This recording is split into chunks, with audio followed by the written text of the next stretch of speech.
I first noticed him on a Tuesday morning in late September, a German Shepherd mix, maybe 60 pounds, with a coat that had seen better days and eyes that held more wisdom than most people I knew. He was lying by the corner of my barn, head resting on his paws, watching me with quiet intensity as I went about my morning chores. I'd been living alone on this 40-acre farm for 3 years now, ever since Martha passed. The silence had become my companion, broken only by the occasional lowing of cattle or the distant rumble of tractors from neighboring properties. So when I saw this dog, my first instinct was to shoo him away.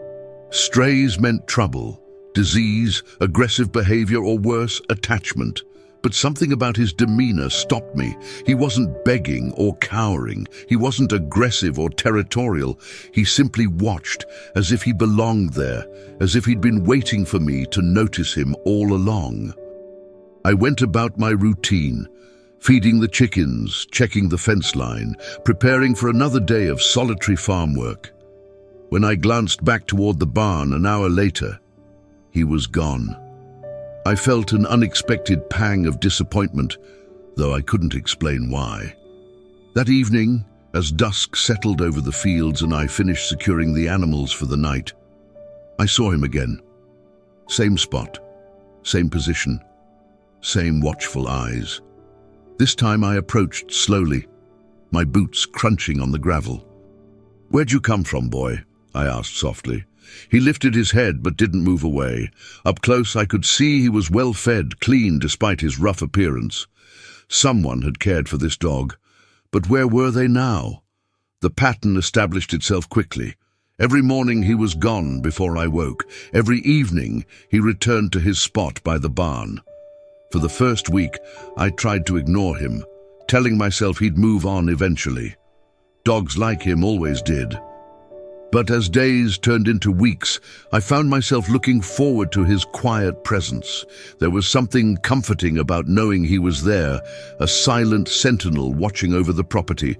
I started leaving scraps, leftover chicken, day-old bread, sometimes a bowl of water on particularly hot afternoons. He never approached when I was around, but the food always disappeared. The water bowl was always empty by morning. It became our unspoken agreement. I provided, he accepted, but we maintained our distance. Martha used to say I was too stubborn for my own good, too set in my ways to let anyone close. Maybe she was right. Even with a dog, I was keeping walls up, maintaining boundaries that probably didn't need to exist. One evening in October, as the first frost warnings appeared on the weather forecast, I found myself talking to him as I worked. Nothing profound, just commentary about the changing seasons, complaints about the tractor that needed repair, observations about the neighbor's new fence line. He listened with the patience of a therapist, never judging, never interrupting. His ears would perk up occasionally, as if he understood every word. In those moments, the loneliness that had become my constant companion seemed to ease just a little. But I still didn't know where he went during the day. November brought the first real cold snap, and with it, my growing concern for the dog. I'd started thinking of him as Rex, though I had no idea what his real name might be. The nights were dropping below freezing, and despite his thick coat, I worried about him sleeping outside. I tried following him one morning, but he seemed to sense my intentions. The moment I stepped outside earlier than usual, he was already gone, vanished into the pre-dawn darkness like a ghost. His tracks led toward the woods that bordered the eastern edge of my property, but they disappeared where the ground turned rocky and hard. Those woods had always made me uneasy. They stretched for miles, dense with oak and pine, crisscrossed with old logging roads that hadn't been used in decades. Martha and I had explored the edges when we first bought the farm, but we'd never ventured deep. There was something about the place that felt watchful. Rex's routine never varied. Gone before sunrise, back at dusk, always to the same spot by the barn. I started timing his returns, always between 6 and 7 in the evening, regardless of the season or weather. It was as if he had an internal clock, a schedule he couldn't deviate from. The local vet, Dr. Henderson, stopped by one afternoon to check on my cattle. I mentioned the dog, described his appearance and behavior. "Sounds like he might belong to someone," Henderson said, scratching his grey beard. "Dogs don't usually establish routines like that unless they're trained. You might want to check with the neighbors, see if anyone's missing a pet." But I'd already done that. None of the nearby farms had lost a dog matching Rex's description. December arrived with an early snowfall that blanketed the farm in pristine white. Rex's paw prints in the fresh snow created a clear trail leading from the barn toward the woods. This was my chance to finally discover where he spent his days. I waited until I saw him leave, then bundled up in my heaviest coat and followed his tracks. The trail was easy to follow at first, leading across the pasture and through the gap in the fence line that separated my property from the state forest beyond. The woods were eerily quiet, muffled by the snow. Rex's prints wove between the trees with purpose, following what might have once been a deer path. I walked for 20 minutes, maybe more, my breath forming clouds in the frigid air. Then the tracks simply stopped. I stood in a small clearing surrounded by towering pines, staring at the ground in confusion. Rex's paw prints led directly to this spot, and then nothing. No signs of struggle, no indication he'd climbed or jumped. It was as if he'd simply vanished into thin air. I searched the area for another hour, widening my circle, looking for any clue about where he might have gone. The snow was undisturbed except for my own footprints and the occasional mark left by small woodland creatures. Frustrated and cold, I made my way back to the farm. That evening, Rex was in his usual spot by the barn, showing no signs of the long trek through the snow. His coat was dry, his paws clean. It made no sense. I began to wonder if I was losing my mind, if the isolation was finally getting to me the way Martha had always worried it would. The incident with the disappearing tracks haunted me through the holidays. I found myself obsessing over Rex's routine, trying to understand the logic behind his daily vanishing act. I considered setting up a trail camera, but something held me back, a feeling that I'd be violating some unspoken trust between us. January brought bitter cold and shorter days. Rex seemed unaffected by the weather, maintaining his schedule with clockwork precision. I'd started leaving better food for him, actual dog food purchased from the feed store, warm blankets that he never used, but that made me feel better about his outdoor sleeping arrangements. Mrs. Patterson from the neighboring farm stopped by one afternoon with a casserole and local gossip. She was in her 70s, had lived in the area her entire life, and knew every family, every story, every secret for miles around.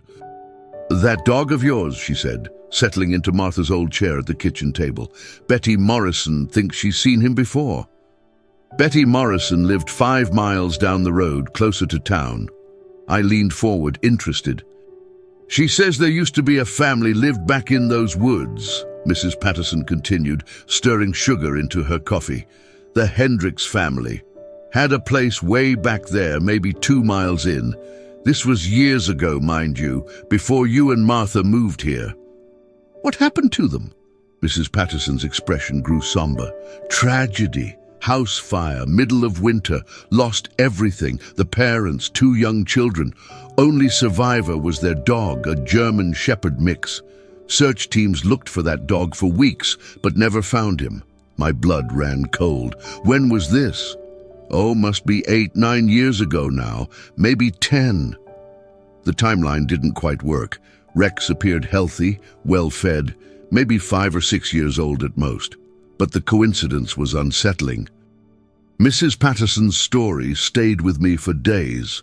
I found myself researching the Hendricks family online, piecing together fragments of their tragedy. The fire had happened on a February night in 2015. James and Sarah Hendricks, along with their children Emma and Michael, had died from smoke inhalation. Their dog, a German Shepherd named Scout, had indeed disappeared and was never found. The math still didn't add up. If Scout had survived, he'd be much older than Rex appeared to be. But the resemblance Mrs. Patterson described was uncanny. The same coloring, the same build, even the same intelligent eyes. I started paying closer attention to Rex's behavior, looking for clues about his past. He showed no fear of humans, but maintained his distance. He was clearly house-trained, responding to basic commands, even when I didn't speak them aloud. Someone had loved this dog, had taken time to train him properly. One evening in late January, as I was securing the barn for the night, Rex did something unexpected. Instead of settling into his usual spot, he stood at the edge of the property, looking toward the woods with an intensity I'd never seen before. His ears were pricked forward, his body tense with anticipation. "What is it, boy?" I asked, following his gaze. The woods were dark, impenetrable in the winter twilight. But Rex seemed to see something I couldn't, hear something beyond my perception. He took a few steps toward the tree line, then stopped and looked back at me. For the first time since he'd arrived, he seemed to be inviting me to follow. I took a step toward him, and he moved deeper into the shadows between the trees. Another step, and he paused again, waiting. It was clear what he wanted. He was finally ready to show me where he went each day. But darkness was falling fast, and I wasn't prepared for a trek through the woods at night. The next morning, I was ready. I'd packed a thermos of coffee, a flashlight, some rope, and enough supplies for several hours in the woods. Rex was already gone when I woke, but his tracks in the fresh snow provided a clear path to follow. This time, I was determined not to lose the trail. The morning was crisp and clear, with enough sunlight filtering through the bare branches to make navigation easier than it had been during my previous attempt. Rex's tracks led deeper into the woods than I'd gone before, following a route that seemed to have been traveled many times. After an hour of walking, I came to what remained of an old logging road. The tracks followed this path for another mile before veering off into denser forest. Here, the trees grew closer together, their branches forming a canopy that blocked most of the sky. I began to notice other signs of Rex's regular passage, broken twigs at dog height, worn spots in the undergrowth where he'd repeatedly walked. This wasn't random wandering. He was following a specific route to a specific destination. The forest grew quieter the deeper I went. No bird songs, no rustling of small animals in the underbrush, just the crunch of snow under my boots and the sound of my own breathing. The silence was so complete it felt oppressive, as if the woods themselves were holding their breath. Then I smelled it, the faint but unmistakable scent of wood smoke. Someone was out here, deep in these supposedly empty woods. Someone with a fire, someone Rex visited every day. My mind raced with possibilities. A homeless person, a hermit, someone hiding from the law. I followed the scent, moving more carefully now, trying to step quietly despite the snow. The smell of smoke grew stronger as I pushed through a thicket of young pines. On the other side, I found myself at the edge of a clearing I'd never known existed. In the center stood the ruins of what had once been a house. The structure was mostly gone, reduced to a stone foundation and the blackened remains of support beams. But someone had been here recently. A small fire burned in what had once been the fireplace, sending a thin column of smoke into the grey sky. And there was Rex, lying beside the fire as if he belonged there. He looked up when I emerged from the trees, but didn't seem surprised to see me. If anything, he appeared relieved, as if he'd been waiting for this moment for months. I approached slowly, taking in the scene. The ruins were old. This had to be the Hendricks place Mrs. Patterson had mentioned. But the fire was fresh, the area around it cleared of debris. Someone had been maintaining this spot, keeping it clean and accessible. "Hello?" I called out, my voice echoing strangely in the clearing. "Is anyone here?" No response, just Rex, watching me with those intelligent eyes and the crackling of the fire.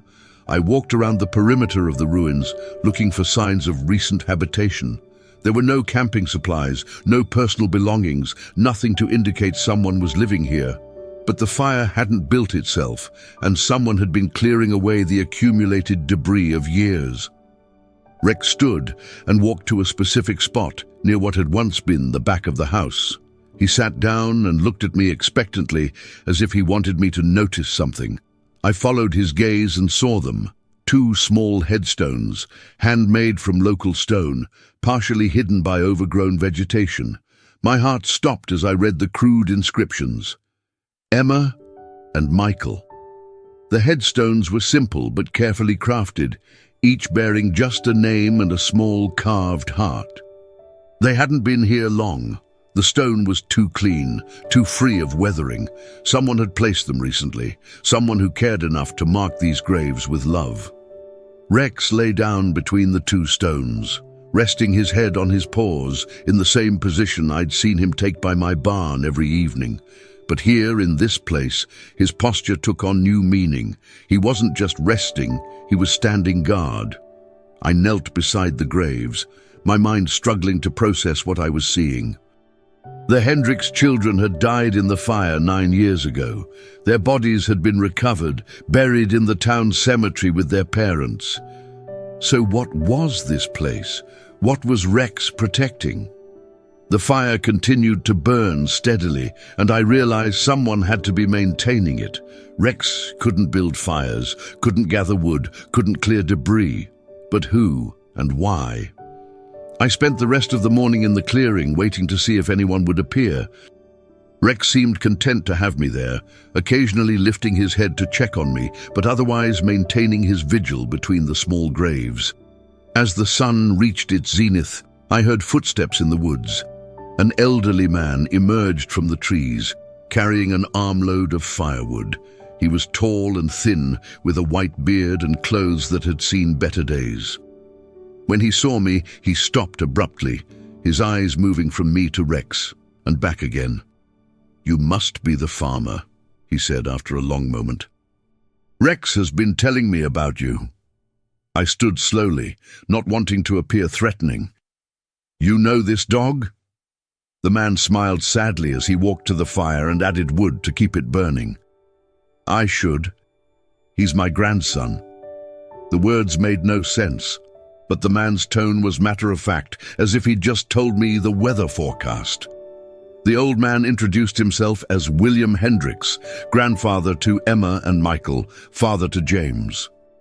He'd been living in a small cabin deeper in the woods since the fire, unable to bear returning to civilization after losing his entire family.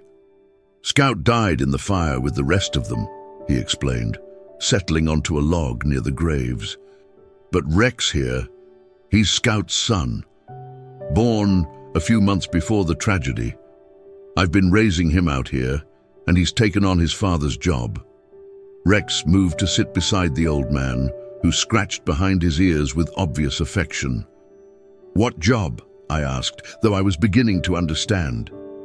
"Guarding the children," William said simply.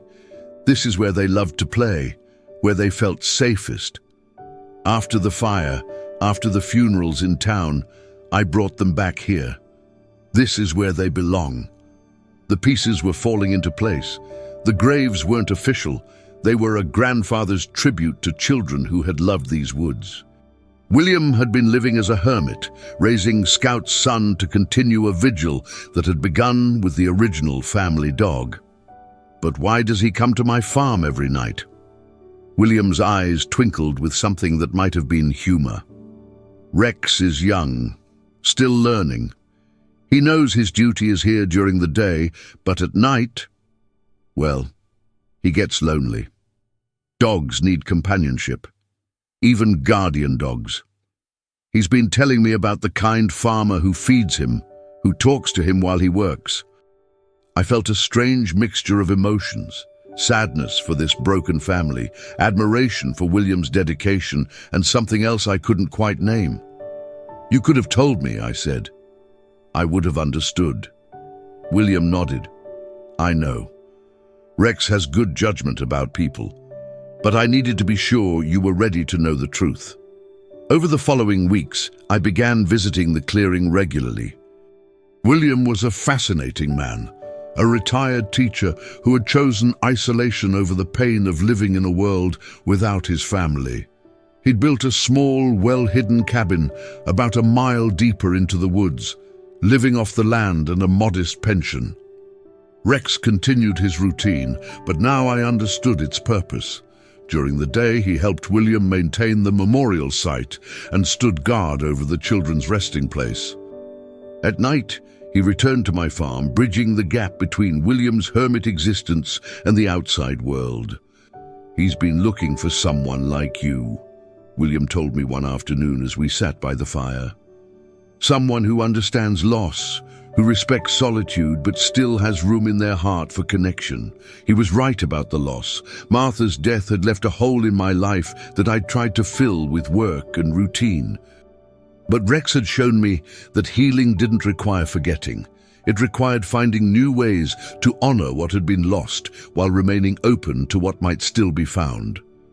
I started bringing supplies to William: coffee, canned goods, batteries for his radio. He accepted them graciously, but insisted on paying me back with stories about his grandchildren, tales that brought Emma and Michael to life in ways that made their memorial feel less like a grave and more like a celebration.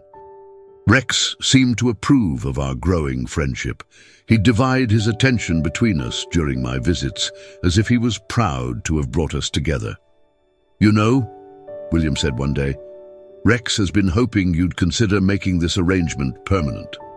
I looked at the dog, who was watching me with that familiar, intelligent expression. "What kind of arrangement?" William smiled. "The kind where you stop thinking of him as a stray." Spring arrived early that year, bringing with it a sense of renewal I hadn't felt since Martha's passing. Rex's routine had evolved to include longer visits to my farm, sometimes staying through the morning before heading to his duties in the woods. I'd started joining him for his daily trek to the memorial site, helping William with maintenance and improvements. We'd built a small shelter to protect the fire during rain, cleared more of the debris from the old foundation, and even planted wildflowers around the children's graves. The work was therapeutic in ways I hadn't expected. There was something healing about caring for this place, about being part of something larger than my own grief. One morning in April, William made an unexpected announcement. "I've been thinking about moving back to town," he said as we worked together to repair a section of the memorial fence. "I'm getting too old for this hermit life, and Rex needs more than I can give him now."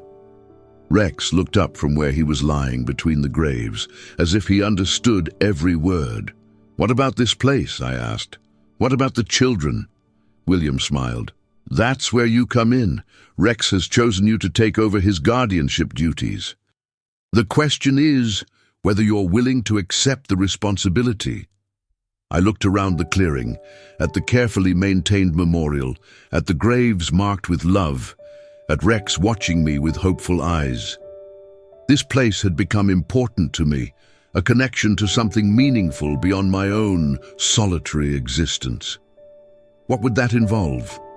Daily visits, maintaining the fire, keeping the memorial clean and respectful.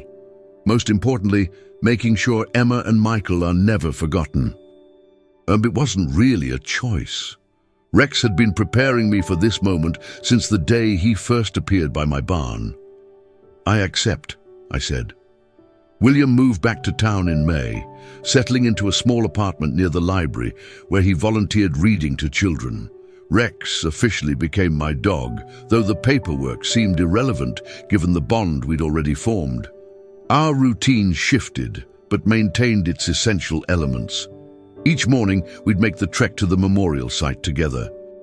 I'd tend the fire and maintain the grounds, while Rex kept his vigil between the small graves. In the afternoons, we'd return to the farm, where Rex had claimed a spot on the porch that gave him a clear view of both the house and the path to the woods. The isolation that had once felt oppressive now felt peaceful. I wasn't alone. I had Rex, I had my regular visits with William in town, and I had a purpose that extended beyond my own daily needs. Mrs. Patterson noticed the change when she stopped by for one of her regular visits. "You seem different," she observed, watching Rex demonstrate a new trick I'd taught him. "Happier, maybe, more settled." She was right. The restlessness that had plagued me since Martha's death had faded, replaced by a sense of belonging to something important. One evening in late summer, as Rex and I sat on the porch watching the sunset, I found myself talking to him about the future.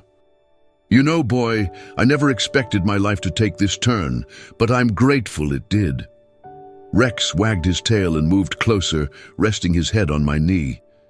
In that moment, I understood what he'd been trying to tell me all along, that healing comes not from forgetting our losses, but from finding new ways to honor them. The memorial in the woods had become more than a tribute to two children who had died too young. It had become a symbol of continuity, of love that transcends death, of the connections that bind us together across time and loss. 2 years have passed since Rex first appeared by my barn. The memorial site has become a place of pilgrimage for those who knew the Hendricks family, a peaceful spot where people come to remember and reflect. William visits regularly, often bringing other elderly residents from town who appreciate the quiet beauty of the woods. Rex greets each visitor with dignity, as if he understands his role as both guardian and host. I've started keeping a journal of our daily visits, recording the changes in the seasons, the wildlife we encounter, the small improvements we make to the memorial. It's become a record not just of a place, but of a relationship between a man and a dog, between the living and the dead, between past and present. Rex has aged gracefully, his coat showing the first hints of grey around his muzzle. But his dedication to his duties remains unwavering. Each morning, he leads the way to the memorial with the same purposeful stride he's maintained since the beginning. Sometimes, in the quiet moments by the fire, I think about the chain of events that brought us together.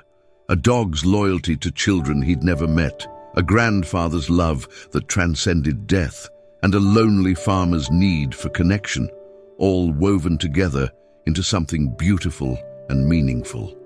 Rex has taught me that guardianship isn't just about protecting what's precious. It's about ensuring that love continues, that memory endures, that the bonds between souls remain unbroken, even when death tries to sever them. As I write this, Rex is sleeping by the fire in the memorial clearing, maintaining his eternal vigil. Tomorrow we'll return to the farm and the cycle will continue.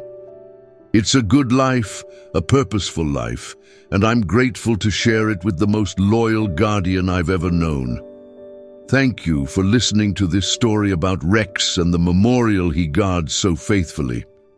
I hope it reminds you that love and loyalty can take many forms, and that sometimes the most profound connections come from the most unexpected places.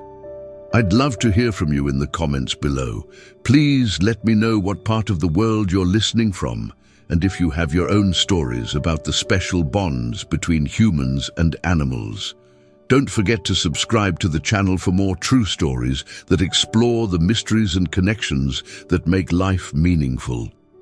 Until next time, remember that sometimes the greatest treasures are found not by seeking them, but by being open to the guardians who lead us to them.